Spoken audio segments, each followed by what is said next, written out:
What's up guys, Caleb here with another installment of RC News, and before we get into today's headlines, I just want to apologize for the state of my voice because, you know, Oaks were jawling this weekend, bruh. Mine went down to Cape Town and had a bit of fun. So please, I apologize if my voice kind of does this every now and then and kind of does a thing. I guess you're just going to have to deal with it. Anyway, there was some pretty cool stuff happening over the weekend. IFA was this weekend in Europe, and we were seeing some awesome laptop announcements from a whole host of different brands. But the main trend we're seeing here is a reduction in the bezel sizes. Let's start off with Asus, who released their new updated lineup of ZenBooks, and they look really, really awesome, and they're following that trend of reduced bezels. So even compared to the previous gen model, we're seeing a crazy reduction in the size of the bezels, and I'm pretty excited about it. I like that trend. Moving on to Acer, we also saw the release of their new Swift lineup with an incredible screen-to-body ratio. The 5 has an 86.7% ratio, and the 7 has a 92% screen-to-body ratio. So that's crazy. Just compressing it, giving us more real estate to work with. I love it. Lenovo has also made some updates to their Yoga lineup, most specifically the C930, which features a Dolby Atmos speaker in the hinge, which seems like a really weird placement, but that's pretty cool. It's also that kind of 2-in-1 tablet-style laptop, so you can rotate it all the way around to the back and use it as a tablet, and it also comes with a stylus. Lenovo also made some changes to their Yoga Book C930, not to be confused with the Yoga C930, which has replaced the physical keyboard for an e-ink keyboard. And then on top of that, it's only 10 inches in size, so whilst it's relatively low spec, that's a really small form factor and it should still hold up for most of your day-to-day productivity tasks. Lenovo has also announced their ThinkPad 1X Extreme, which is basically their interpretation of the MacBook or the ZenBook. I like this kind of direction that a lot of brands are taking to give you this really sleek, professional, high-performance, small form factor laptop.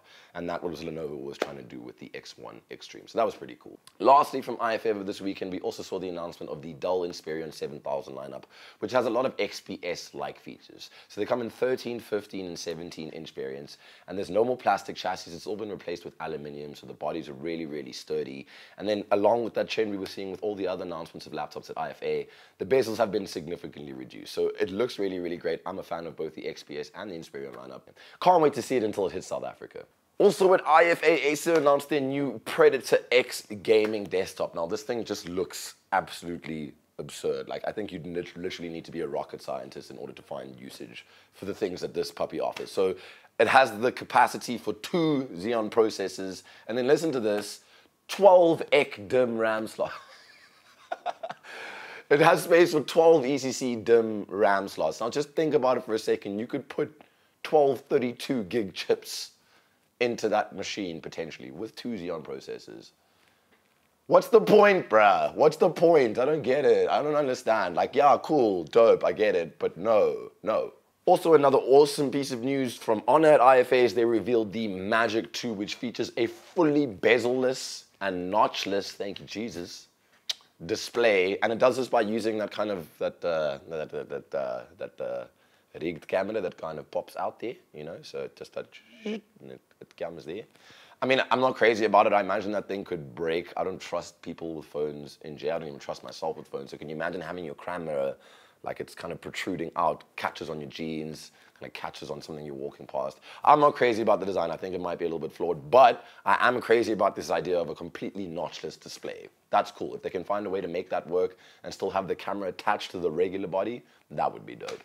And that pretty much wraps it up for everything we saw at IFA over the past weekend. But there was some really interesting, exciting news announced by Canon today. And someone has leaked the release of a brand new full-frame mirrorless camera that they're putting out there.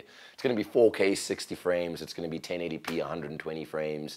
So it's going to have all those capabilities that you wanted to for, like, you know, a small form factor, fairly affordable type camera that can still compete in the competitive markets today.